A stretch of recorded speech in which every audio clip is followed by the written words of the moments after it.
Hello friends, एक बार फिर से आपका दोस्त आपकी सेवा में डिटरमिनेंट की क्लास लेकर फिर से उपस्थित है। तो आज मैं आपको डिटरमिनेंट में कुछ आगे की बातें बताने जा रहा हूँ जो कि एरिया ऑफ ट्रायंगल से रिलेटेड होंगी। ठीक है, तो आपने इससे पहले प्रॉपर्टीज ऑफ डिटरमिनेंट सारणी के गुणधर्म सीख लिए थे। आज मैं एरिया ऑफ ट्रायंगल से रिलेटेड बातें अवगत कराने वाला हूँ। ठीक है, तो चलिए देर ना करते हुए एरिया ऑफ ट्रायंगल की तरफ हम लोग बढ़ते हैं। एरिया ऑफ ट्रायंगल का क्या सेंस है, क्या क्या क्वेश्चन उससे बन सकते हैं, ठीक है, तो उस पे आते हैं हम लोग। पहला तो किसी भी ट्रायंगल का एरिया ही फाइंड करने के लिए आ सकता है। अगर किसी भी ट्रायंगल के वर्टिसेस मतलब शीर्ष मैंने मान लिए ABC के कोऑर्डिनेट मतलब निर्देशांक दिए हैं, मैंने कहा x1 y1 इसको कह दिया, इसके निर्देशांक को x2 y2 कह दिया कोऑर्डिनेट्स को। ठीक है, इसके x3 y3 कह दिया। ठीक है, अब आपको जरूरी नहीं कि x1 y1 a से स्टार्ट करो, आप x1 y1 यहाँ से स्टार्ट करो, x2 y2 x3 y3 एक सीक्वेंस में चलना है, चाहे आप एंटी क्लॉकवाइज सेंस में चाहे क्लॉकवाइज चाहे एंटी क्लॉकवाइज सेंस, एक ही सेंस में चलना है आपको बस। ठीक है, अगर x1 y1 इसको लेट किया तो x2 y2 x3 y3। ठीक है, अगर यहाँ से इसको x1 y1 x2 y2 तो x3 y3 जिस सेंस में आपको हो। बट अगर एक बार आप एंटी क्लॉकवाइज सेंस में चल रहे हो तो पूरे क्वेश्चन में एंटी क्लॉकवाइज सेंस में ही दिमाग चलना चाहिए आपका, अदरवाइज क्वेश्चन रॉन्ग हो जाएगा। ठीक है, चलिए देखते हैं, हम लोग चलते हैं। तो जब भी किसी ट्रायंगल के वर्टिसेस के कोऑर्डिनेट्स गिवन हो, शीर्षों के निर्देशांक दिए गए हो, हिंदी वाले और इंग्लिश वाले दोनों मीडियम के बच्चे समझते रहे बातों को। ठीक है, इसमें किसी कोई परेशानी ना हो। तो यहाँ पर अगर ये एरिया फाइंड करना है, जो बाउंडेड रीजन मैंने दिखाया यहाँ पे शेडेड रीजन, ठीक है, ये एरिया कैसे फाइंड करेंगे। एरिया अगर फाइंड करते हो वर्टिसेस के कोऑर्डिनेट्स गिवन है तो हमेशा पॉजिटिव आएगा। ठीक है, कैसे एरिया ऑफ ट्रायंगल फाइंड करते हैं आपने 10th क्लास में सीखा था। एरिया ऑफ ट्रायंगल ABC अगर नहीं सीखा है तो अभी भी आप आशा स्टडी कैंपस चैनल पे जा करके प्लेलिस्ट में क्लास 10 से related area of triangle coordinate geometry में सीख सकते हैं। ठीक है, एरिया ऑफ ट्रायंगल ABC कैसे फाइंड करते हैं, half of mod of half of के बाद लगाएंगे मॉड ऑफ। ठीक है, उसके बाद कहीं से भी स्टार्ट करो, सबके एफसा लिख लेने हैं x1 x2 x3। ठीक है, प्लस साइन के साथ, जैसे मैं लिख रहा हूँ x1 उसके बाद ब्रेकर लगा देना। ठीक है, फिर प्लस का x2 फिर ब्रेकर लगाना, फिर प्लस का x3 और फिर ब्रेकर लगा के रुक जाए थोड़ी देर के लिए। ठीक है, उसके बाद क्या करना है, 1 x1 आपने लिख लिया, यहाँ से स्टार्ट किया x1 लिख लिया, तब इस कोऑर्डिनेट को छोड़ देना है। उसके बाद जस्ट अगर मैं क्लॉकवाइज सेंस में जा रहा हूँ, मैं क्लॉकवाइज सेंस में चल करके एरिया ऑफ ट्रायंगल फाइंड कर रहा हूँ। ठीक है, तो क्लॉकवाइज सेंस में चलना है। अगर मैं आपने स्टार्ट यहाँ से किया x1 लिख दिया, अब इसके बाद इसको छोड़ो, जो इसके जस्ट बाद आए उसका ऑर्डिनेट मतलब कोटि y2 माइनस उसके बाद वाला उसी सेंस में जो आ रहा है इसके जस्ट बाद y3 माइनस कर देना। ठीक है, फिर x2 पे आ गए, इसी सेंस में जाना है क्लॉकवाइज सेंस में, इसको छोड़ दो, इसके जस्ट बाद वाला ऑर्डिनेट माइनस दिस, ऐसे जा रहे हैं दिस माइनस दिस। ठीक है, तो y3 माइनस y1 x3 पे आ गए, इस पे आ गए, इधर ही चलना है। तो इसको छोड़ो, जिसका आपने एफसा यूज कर लिया है, भुज यूज कर लिया है फॉर्मूले में, उसके जस्ट बाद वाले में देखेंगे कि उसकी कोटि इट मींस ऑर्डिनेट क्या है। ठीक है, y1 है माइनस इसके बाद वाला y2, तो ये फॉर्मूला बन जाता है आपका। कई तरीके से बच्चे याद रखते हैं इसको। ठीक है, जैसे मर्जी वैसे याद रख लो, कोई याद रखता है 1 2 3 123 231 312, है ना, जिस मर्जी से, वो आपकी मर्जी। या फिर आप इसको इस तरीके से याद रखते थे कि x1 लिख लिया, फिर x2 लिख लिया, x3 लिख लिया। ठीक है, फिर जो पहला है, अगर 3 वर्टिसेस है तो x1 x2 x3 पहले उसके एफसा लिख लो भुज, फिर जो पहला है उसको फिर से रिपीट कर दो, दूसरा y1 y2 y3 और फिर से y1 पहला वाला। ठीक है, हाफ बाहर लगा लेना, चाहे इस तरीके से करो और करके मैं लिख दे रहा हूँ, ये फॉर्मूला यूज करो, तरीका आपको समझ में आ गया होगा, या फिर इस तरीके से करो, ऐसे हाफ ऑफ कैसे करते हैं इसको, इस सेंस में चलेंगे तो पॉजिटिव और इस सेंस में आएंगे तो माइनस। कैसे सर, इसका इसमें मल्टीप्लाई, इसी का सोफिस्टिकेटेड फॉर्म है, इसी पहले फॉर्मूले का सोफिस्टिकेटेड फॉर्म से ये जुगाड़ लगा दिया गया, ट्रिक बना दी गई। इसका इसमें मल्टीप्लाई, ठीक है, x1 y2, फिर इसका इसमें डायगोनली मल्टीप्लाई करना है आपको, ठीक है, बिगड़ के अनुदिश मल्टीप्लाई करना, x2 प्लस साइन लगाते जाइए मल्टीप्लाई करके, ठीक है, फिर प्लस x3 y1, ठीक है, यहाँ तक है। इसके बाद तो है नहीं, फिर रुक जाएंगे, अब इधर से आएंगे यहाँ से दूसरे नंबर पर, पहले ये काम करना, दूसरे नंबर पे ये काम करना, फिर इसमें सब में माइनस लगा देना, माइनस x1 y3, फिर माइनस x3 y2, फिर माइनस x2 y1, ठीक है। तो ये तरीका हो गया। अब यहाँ से आप माइनस इतने, इन तीनों टर्म्स में माइनस कॉमन कर लो तब भी प्लस लगा सकते हो, किसी बुक में आपको इस तरीके से मिलेगा, प्लस का x3 y2 प्लस का x2 y1, ठीक है, जिस तरीके से आप करना चाहो, बाकी ये सब एज इट इज रहेगा। ये कैलकुलेशन है, x2 y3 plus x3 y1, ठीक है, ये बाकी माइनस के। आई होप आप इतनी बात समझ पाए होंगे, ठीक है। उसके बाद हम लोग इसको डिटरमिनेंट के फॉर्म में किस तरीके से करना है, आपको डिटरमिनेंट के फॉर्म में करना है, एरिया ऑफ ट्रायंगल फाइंड करना है। ये मॉड हमेशा बताएगा कि मॉड के अंदर वाली वैल्यू कुछ भी हो, अगर मॉड लगा है तो ओवरऑल चाहे पॉजिटिव वैल्यू हो ये और चाहे निगेटिव हो, मॉड लग गया तो ओवरऑल वैल्यू पॉजिटिव ही आएगी, ठीक है। अगर ये पूरा पॉजिटिव, इसके साथ ये पॉजिटिव है, ये कैसा, ये पॉजिटिव, हाफ इनटू में ये भी पॉजिटिव, तो positive into positive, overall resultant value भी पॉजिटिव। इसका मतलब एरिया ऑफ ट्रायंगल हमेशा कैसा आएगा, पॉजिटिव आएगा। अगर वर्टिसेस के कोऑर्डिनेट्स गिवन है, एरिया निकालना है तो हमेशा पॉजिटिव आएगा, ठीक है गाइस। अब एक छोटी सी बात और इम्पोर्टेंट है यहाँ पर, अगर पहले से कहीं एरिया ऑफ ट्रायंगल गिवन है, सुन लो मेरी बात बहुत ही इंपॉर्टेंट है, ठीक है। जितने भी लोग नजरअंदाज कर रहे हैं थोड़ा सा सहमे से रहें, थोड़ा सा समझ लें, ठीक है। और वीडियो को शेयर, लाइक, शेयर, सब्सक्राइब सब कुछ करते रहिए जो आपके मन में आए, ठीक है। तो जल्दी जल्दी कीजिए पहले, फिर मैं पढ़ाऊंगा। रुक जाते हैं थोड़ी देर, चलो कोई बात नहीं, समझते हैं बात को। तो मैंने कहा जब भी एरिया ऑफ ट्रायंगल गिवन हो, एरिया ऑफ ट्रायंगल मतलब ये कुछ भी दिया, मान लो 3 यूनिट है, समझाने के लिए 3 यूनिट गिवन है आपके पास, ये दिया गया 3 स्क्वायर यूनिट, ठीक है। ये एरिया आपके पास दिया गया है। अब इनमें से जो भी ये वर्टिसेस के कोऑर्डिनेट्स हैं, शीर्ष के निर्देशांक हैं, उसमें से कोई एक अननोन कर दे। जैसे ये सारी वैल्यू पता हो, बस इनमें से मैंने कहा समझाने के लिए कि इसको मैंने k कह दिया, y2 की वैल्यू k कह देगा, बाकी सब रियल कोई वैल्यू गिवन होगी, ठीक है। इसको मैंने k कह दिया। अब k की वैल्यू आपको फाइंड करनी जब एरिया ऑफ ट्रायंगल गिवन है।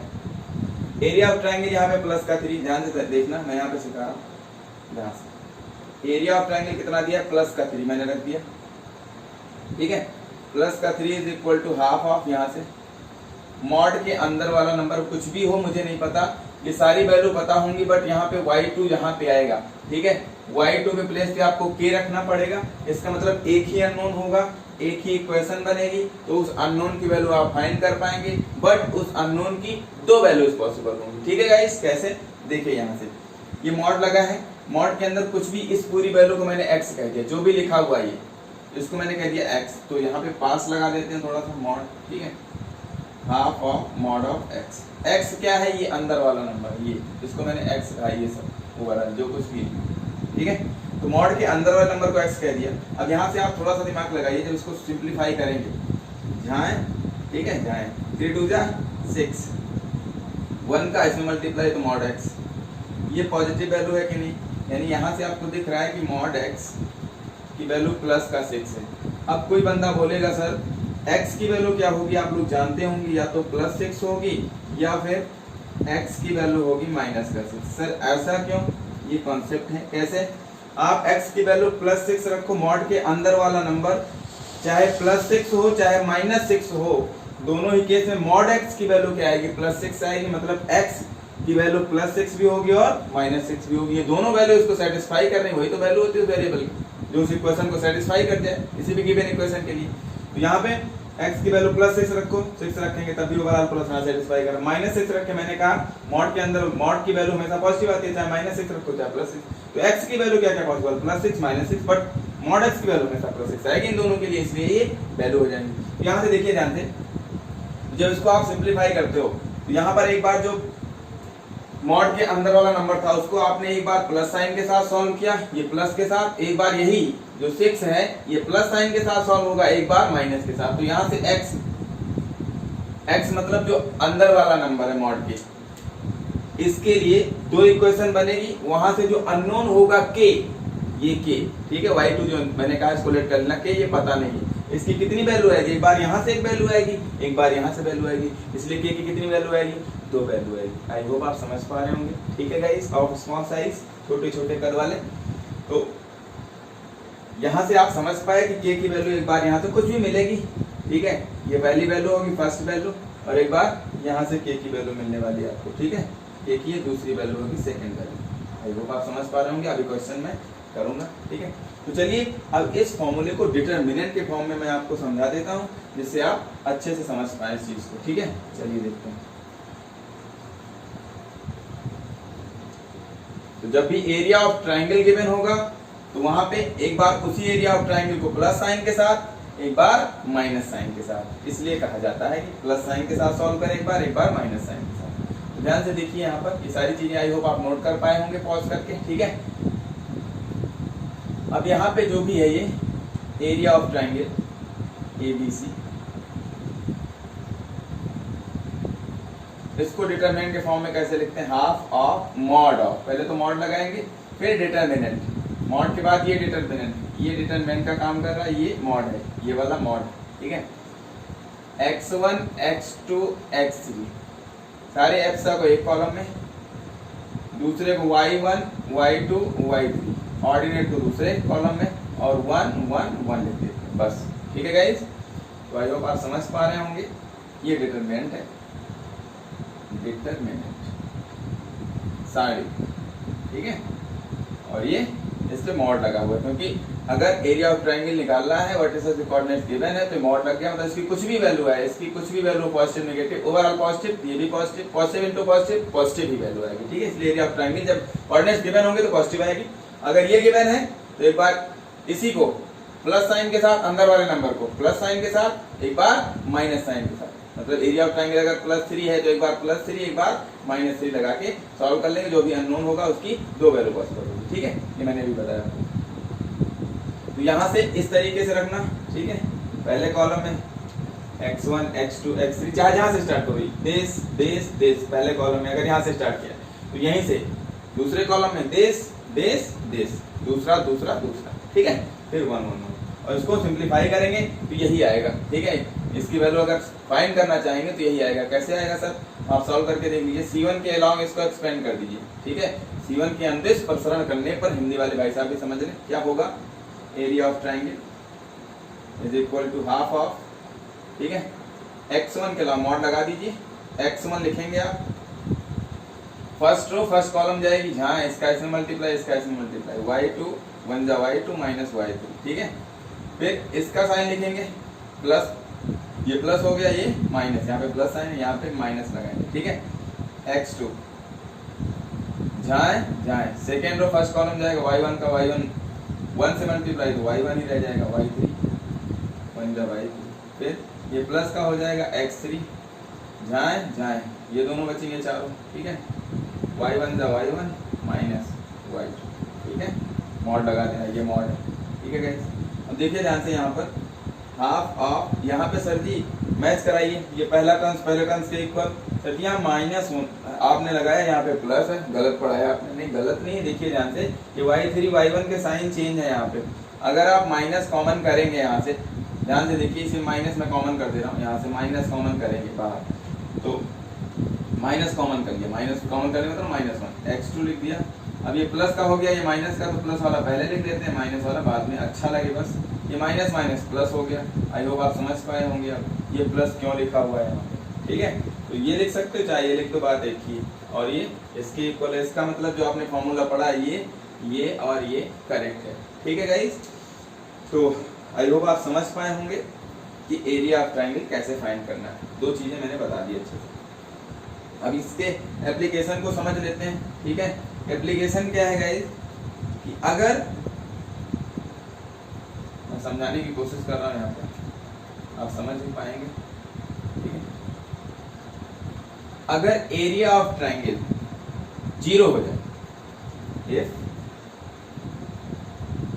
Area of triangle ABC is equal to 0, कभी भी आपने सॉल्व किया, एरिया ऑफ ट्राइंगल इन तीनों वर्टिसेस से जो फाउंड हो रहा है उसका एरिया क्या आ जाए, 0 आ जाए। इन तीनों शीर्षों से ABC उसके शीर्ष हैं, इनसे जो त्रिभुज बन रहा है अगर उसका क्षेत्रफल मैंने निकाला और वो 0 आ जाए, ठीक है, तो यहां से आप ये कह पाएंगे implies that point A, B, C are lies on same line, on a line, ठीक है। तो इसका मतलब एक ही लाइन पे ये लाई करेंगे, इट मीन्स दैट, इसका मतलब यह है कि ABC आर कोलिनियर पॉइंट्स, संरेखीय बिंदु हैं, ठीक है गाइस। इसका मतलब ये हुआ यहाँ पर कि जो तीनों बिंदु होंगे ABC वो क्या होंगे, संरेखीय होंगे। हिंदी वाले भाई साहब लिख लेंगे अगर एरिया ऑफ ट्रायंगल 0 आता है, ठीक है। बट इस तरीके से एक क्वेश्चन और भी बनता है इसमें कि जब ये कह देगा, पहले क्वेश्चन में ये कहेगा कि 3 पॉइंट इनके कोऑर्डिनेट्स गिवन होंगे x1 y1 x2 y2 x3 y3, ठीक है। उसके बाद कहेगा कि ये तीनों पॉइंट कोलिनियर है, पहले कह देगा, तो आपका सेंस चलेगा कि अगर कोलिनियर हो गए तो एरिया ऑफ ट्रायंगल क्या हो जाएगा, 0। सर जी कैसे एरिया ऑफ ट्रायंगल 0 हो जाता है, देखिए कोलिनियर है तो ये पॉइंट A है, ये पॉइंट B है, ठीक है। एक पॉइंट मैंने D कह दिया, यहाँ कहीं है इसके ऊपर, तो पहले AB को मिलाते हो, फिर BD को मिलाते हो, फिर DA को मिलाओगे तो एरिया कुछ बन रहा है। यहाँ से इन तीनों साइड से कुछ एरिया बाउंड हो रहा है, तो कुछ एरिया होकर 2 3 4 5 यूनिट, ठीक है। अब धीरे धीरे इस पॉइंट डी को पास लेके आओ, इस लाइन पे लेके आओ, यहाँ लेके आओ, तब अब एरिया क्या होगा, कुछ कम हो रहा है। धीरे धीरे डी पॉइंट यहाँ पहुंच गया उसी लाइन पे, तब ए बी को मिलाया, फिर बी डी को मिलाया, फिर डी ए को मिलाया, क्या कोई ट्रायंगल फॉर्म हो रहा है, यहाँ से नहीं बन रहा है। इसका मतलब एरिया ऑफ ट्रायंगल क्या हो गया, 0। जब एरिया ऑफ ट्रायंगल 0 हो गया तो आपको दिख रहा है कि इस केस के लिए, इस थर्ड केस के लिए, तीसरे केस के लिए तीनों पॉइंट क्या है, एक ही लाइन पे हो गए, इसी लाइन पे है कि नहीं, बोलो। ए डी बी तीनों इसी लाइन पे लाई कर रहे हैं, इसका मतलब तीनों पॉइंट कोलिनियर हो गए, ठीक है, संरेखीय हो गए। तो ये दिमाग रखना है थोड़ा सा, ये अगर कोलिनियर पहले से दिया है तो एरिया ऑफ ट्रायंगल अपने आप 0 हो जाएगी, ये एक दूसरे के रेसिप्रोकल ऐसे चलेंगे, ठीक है। जब ये दिया होगा तो आप ये कंडीशन यूज कर लेंगे, जो अननोन होगा इसमें से कोई अननोन दे देते हैं इसमें से, जैसे x1 y1 कुछ दिया होगा, x1 y1 x2 y2, ठीक है, x3 y3 ऐसे दिया होगा, इसमें कोई अननोन कर देंगे, k कर देंगे, बाकी सारे रियल वैल्यू, k की वैल्यू बताना होगा आपको, क्वेश्चन में पूछा जाएगा। तो एरिया ऑफ ट्रायंगल 0 करके k की वैल्यू आप निकालेंगे, क्योंकि एक ही इक्वेशन, एक ही अननोन की वैल्यू फाइंड हो जाएगी, ठीक है गाइस। ऑफ स्मॉल साइज समझ पा रहे हैं? वीडियो को अगर अभी तक शेयर नहीं किया तो फटाफट शेयर कीजिए, ठीक है, जल्दी जल्दी। अब हम लोग इस पे एक लास्ट कॉन्सेप्ट है उसकी तरफ बढ़ते हैं, ठीक है। लास्ट कॉन्सेप्ट क्या है ये समझना है आपको, इससे रिलेटेड कॉन्सेप्ट पूछा जाता है, उसको बाय एग्जांपल मैं आपको समझा दे रहा हूं जो कि इंपॉर्टेंट है। जब किसी भी 2 पॉइंट को मिलाने वाली लाइन की इक्वेशन पूछी जाए, इसका यूज करके, डिटरमिनेंट का यूज करके, ठीक है गाइस। तो डिटरमिनेंट का यूज करके किसी भी 2 पॉइंट से पास करने वाली लाइन की इक्वेशन कैसे फाइंड करते हैं ये देखना है आपको, ठीक है गाइस। चलिए देखिए क्वेश्चन में लिख रहा हूं, सारणिकों का प्रयोग करके बिंदुओं 1,3 इसको A मान लिया और B 0,0 से होकर जाने वाली रेखा का समीकरण ज्ञात करो और k का मान ज्ञात कीजिए यदि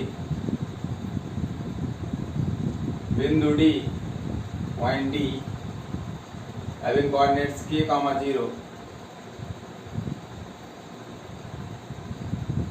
और k का मान ज्ञात कीजिए यदि बिंदु डी इस प्रकार हो कि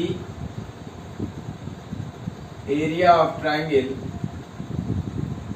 ABD बराबर प्लस का 3 स्क्वायर यूनिट हो। ठीक है, ये है क्वेश्चन ये कहा जा रहा है सारणी का प्रयोग करके आपको पॉइंट A और B से होकर, एक पॉइंट A है जिसके कोऑर्डिनेट्स 1, 3 है और एक पॉइंट B है जिसके कोऑर्डिनेट्स 0, 0 है। ठीक है, मतलब ऑरिजिन है, इनसे इन दोनों पॉइंट से होकर कोई एक लाइन जा रही है, मैंने मान लिया इसको L1 की इक्वेशन बतानी है। तो लाइन की इक्वेशन आप जानते हो, बचपन से पढ़ते आ रहे हो, 10th 9th में आपने पढ़ना शुरू किया। ax plus by plus c is equal to 0, ये लाइन की जनरल फॉर्म होती है। ठीक है, व्यापक रूप होता है रेखा का या इसी को बोलते हैं दो चरों में रैखिक समीकरण। दो चर हैं x और y, उसकी घातें 1 1 है तो रैखिक बोला जाता है, लीनियर। ठीक है, पावर के हिसाब से।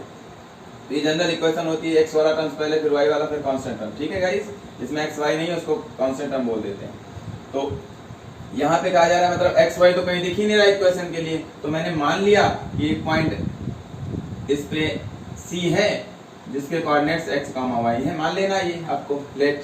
ठीक है, assume that a point C lies on the line joining the points AB having coordinates 1, 3 and 0, 0। ठीक है गाइस, चलिए, तो मैंने मान लिया कि C एक बिंदु है जिसके निर्देशांक x, y है, जो A और B को मिलाने वाली रेखा पर स्थित है। तो इसका मतलब ये तीनों पॉइंट क्या हो गए, बोलिए, AC को मिलाइए, BC को मिलाइए और AB को मिलाइए। क्या कोई त्रिभुज बन रहा है? नहीं बन रहा है। तो इसका मतलब एरिया ऑफ ट्रायंगल क्या होगा, 0 होगा। एक रिलेशन मिलेगा, मतलब वही इक्वेशन हो जाएगी। रिलेशन का मतलब इक्वेशन। यहाँ से आपको एक कंफर्म हो गया, since point A, C, B are collinear. ठीक है गाइस, अगर ये कोलिनियर है, संरेखीय है, हिंदी वाले भाई साहब लिख लेंगे, क्योंकि बिंदु A, B, C तीनों क्या है, संरेखीय है। इसका मतलब एरिया ऑफ ट्रायंगल, त्रिभुज का क्षेत्रफल, ठीक है, त्रिभुज ABC का क्षेत्रफल क्या होगा, 0 होगा। इसका मतलब एरिया ऑफ ट्रायंगल निकालना आपको आता है जब निर्देशांक दिए हों। इसको x1 y1, इसको x2 y2 मान लेना। ठीक है, इसको x3 y3, जैसी मर्जी आपकी। ठीक है गाइस, वो आपके ऊपर डिपेंड करता है। ना मानिए जो मैंने जुगाड़ बताया वो लगाइए, हाफ ऑफ मॉड ऑफ, उसके बाद डिटरमिनेंट। पहले x1 x2 x3 एक कॉलम में, x1 यहाँ से स्टार्ट किया तो यहीं से स्टार्ट करना, 1 x और 0, आई होप आपको दिख रहा होगा। फिर y1 3, y2 y ही है और y3 0 है। ठीक है गाइस, तो इसके बाद 1 1 1, आई होप आपको इतना समझ में आ रहा होगा। इसकी वैल्यू क्या आनी चाहिए, 0 आनी चाहिए। ठीक है, यहाँ से सॉल्व कर लेते हैं लोग। तो 2 नंबर का, ये 2 नंबर है, इन 2 नंबर का मल्टीप्लिकेशन 0 आना चाहिए। तो आधा तो 0 हो नहीं सकता, दोनों में कोई एक 0 होगा तभी ओवरऑल 0 आना चाहिए। तो आधा तो 0 नहीं हो सकता, तो बच गया कौन, डिटरमिनेंट। मॉड के अंदर जो डिटरमिनेंट है उसकी वैल्यू 0 होनी चाहिए, मतलब ये वैल्यू क्या होनी चाहिए, 0। किसी को सॉल्व करके 0 को इक्वल रख देना सीधा। ठीक है, तो यहाँ पे अब दिख रहा है कि R3 में सबसे ज्यादा 0 है, तो उसी रो के अलॉन्ग एक्सपेंड करते हैं जिसमें नंबर ऑफ 0 ज्यादा हो, और जिस रो या कॉलम में जो ज्यादा से ज्यादा अवयव 0 हो उसी के अलॉन्ग प्रसरण करते हैं। तो R3 के अलॉन्ग प्रसरण करने पर लिख देना, R3 के अलॉन्ग प्रसरण करने पर। ये 0 हो गया, इसका काम खत्म। 0 करेंगे, बाकी पूरा टर्म 0 रह जाएगा। ये भी क्या है, 0 है, तो ये भी पूरा 0 हो जाएगा। बचेगा सिर्फ 1। 1 कहाँ का है, थर्ड रो थर्ड कॉलम, तो प्लस का रहेगा। 3 3 6, -1 की पावर 6 प्लस हो जाएगा। ठीक है, तो प्लस का 1 लिख लिया, उसके बाद ये जाएगा, ये जाएगा। ठीक है, थर्ड रो थर्ड कॉलम चला गया, क्या बच गया, इसका इसमें मल्टीप्लाई y माइनस इसका इसमें मल्टीप्लाई 3x बराबर क्या आ रहा है, 0। यहाँ से आपको समझ में आ गया कि y माइनस 3x की वैल्यू 0 है, मतलब यही क्या है, x और y में लीनियर इक्वेशन है। इसका मतलब यही इस लाइन की इक्वेशन हो गई, लाइन की इक्वेशन। ठीक है, तो इसको x को पहले लिखते हैं, मैंने बताया ax plus by plus c, तो इसको पहले करना है तो माइनस से मल्टीप्लाई कर दो दोनों तरफ, तो ये हो जाएगा 3x प्लस का, ये हो जाएगा माइनस का y। उधर चाहे प्लस करो चाहे माइनस, कोई मतलब लेना देना होता नहीं 0 में साइन का। ठीक है, तो 0 में ना तो पॉजिटिव ना तो नेगेटिव, सीधा सीधा 0 लिख देंगे। ठीक है, ये आपकी इक्वेशन होगी। ठीक है, जनरल इक्वेशन, यही आंसर। ठीक है। अब आपको ये भी कहा गया है साथ ही साथ, आई होप आप नोट कर पा रहे होंगे, मैं इसको इरेज कर रहा हूँ फटाफट, ठीक है, जो भी कह लो। चलिए कहते रहिए और पढ़ते भी रहिए, मजे भी लेते रहिए, पढ़ाई का आनंद लीजिए, ठीक है। आनंद के साथ पढ़ाई कीजिए, आनंद अगर आपका कोई दोस्त है तो उसके साथ बैठ जाइए, पढ़ाई कीजिए अच्छे से, ठीक है। देखिए ध्यान से, अब क्या कहा जा रहा है, के का मान बताना है, के की वैल्यू बताइए। यदि पॉइंट डी, कोई पॉइंट डी है, इस तरीके से है कि एरिया ऑफ ट्राइंगल एबीडी क्या आना चाहिए, प्लस का 3। चलिए मैं पॉइंट यहाँ पे डी लेता हूँ, कुछ एरिया है तो डी पॉइंट है, डी पॉइंट के कोऑर्डिनेट्स गिवन है, k, 0 है, ठीक है। ध्यान से देखना यहाँ पे, अब ए बी डी, तो ए बी मिला देना, बी डी मिला देना और डी ए मिला देना, ठीक है। तो ए बी डी ए ये ट्राइंगल बन गया, इसका एरिया कितना दिया है, +3 स्क्वायर यूनिट, ठीक है। तो एरिया ऑफ ट्राइंगल आपको दिया ही है, एरिया ऑफ ट्राइंगल आप दोबारा से लिखना है, ये सब हटा देना है, since area of triangle A B D, ठीक है, कितना है, +3 यूनिट। सीधा फॉर्मूला लगाइए, आंसर पाइए के की वैल्यू, ठीक है। अब देखिए यहाँ पे एक बार कहते हैं प्लस लो, एक बार माइनस, आपको कुछ नहीं करना, सीधा मॉड लगा के शुरू हो जाना, हाफ ऑफ मॉड ऑफ, ठीक है। अब उसके बाद डिटरमिनेंट x1 x2 x3 कहीं से शुरू हो जाओ, इसको x2 y2 मान लेना, ठीक है। अब इसको मैं हटा दे रहा हूँ, इसका यूज खत्म। पहला क्या है, x1 है 1 x2 k और 0, ठीक है, फिर 3 0 0, ठीक है ना गाइस, और 1 1 1, ठीक है। इसकी वैल्यू +3 है। अब ये 2 डिवाइड में उधर जाएगा तो मल्टीप्लाइंग हो जाएगा, तो डिटरमिनेंट के अंदर 3 2 जा +6 हो गया इधर, ठीक है। अब इसमें आपको दिख रहा है कि R3 में सबसे ज्यादा 0 है, या C2 में कह लो, बात देखिए, R3 के अलॉन्ग कर दिया इसके साथ प्लस का, ठीक है, ये 1 हो जाएगा ब्रैकेट के अंदर, जाए इसका इसमें मल्टीप्लाई 0 माइनस का ये 3 के, ठीक है। इसकी वैल्यू कितना आ जाएगी, +6। अब आप देख पा रहे हैं मॉड है, मॉड के अंदर वाला नंबर, जैसे x की वैल्यू +6, तो एक बार x को +6 के साथ, एक बार -6 के साथ सॉल्व करेंगे। तो x क्या है यहाँ पे, -3 क्या है, -3 के मॉड के अंदर इसकी वैल्यू क्या है, +6 है। तो अब इसकी वैल्यू मॉड x, ये x मान लिया मैंने, अब -3k को एक बार +6 के साथ सॉल्व कर लेना एक बार, अथवा और -3k को एक बार -6 के साथ सॉल्व कर लेंगे। तो यहाँ से k की वैल्यू कितनी मिलेगी, -2, जब उधर चला जाएगा k की वैल्यू -2 हो गई, और आप बता सकते हैं यहाँ से k की वैल्यू कितनी होगी, -3 से -6 कटेगा, प्लस का 2 आएगा, यहाँ से k की वैल्यू क्या आ जाएगी, +2। आई होप आप इस कॉन्सेप्ट को समझ पाए होंगे। यहाँ से देखा कि k की कितनी वैल्यू आ रही है, 2 वैल्यू आ रही है। इसका मतलब k जब यहाँ पे रखोगे d के लिए, तो k का मतलब एक बार -2, 0 होगा, देखिए ये पॉइंट d, और एक बार d ही क्या होगा, +2, 0, 2 पॉइंट होंगे, पॉइंट से नहीं लेना देना। मान लीजिए ये 2, 0 आपने यही कह दिया इसको, तब ये एरिया ऑफ ट्रायंगल +3 यूनिट आ रहा है, मैंने डी यहाँ कह दिया, बोलिए इसी के पैरेलल, तो क्या तब भी तो एरिया क्या हो जाता है, पैरेलल लाइंस के बीच में कहीं भी रख दो, तो ये एरिया, ये भी कितना हो जाएगा, ये सांप वाला है जो ट्रायंगल है, इसका भी एरिया कितना होगा गाइस, ये वाला, इसका भी +3 यूनिट होगा, और ये जो पहले वाला था ये वाला, ठीक है, इसका भी +3 यूनिट होगा। तो पॉइंट के 2 कोऑर्डिनेट्स होंगे वहां पे, ठीक है, लेकिन एरिया ऑफ ट्रायंगल चेंज नहीं होगा। आई होप आप यहाँ तक समझ पाए होंगे। आज के लिए इतना ही, नोट कर लीजिए, जिन भाई साहब ने नोट नहीं किया स्क्रीनशॉट ले सकते हैं, ठीक है। थोड़ी देर के लिए मैं हट जा रहा हूँ, तो देखते रहिए, हंसते रहिए, हंसाते रहिए सबको, ठीक है। अपने दोस्तों के साथ शेयर करते रहिए वीडियो को, आशा स्टडी कैंपस का नाम रोशन करते रहिए गाइस। तो आज के लिए इतना ही, thanks for watching, take care, bye bye.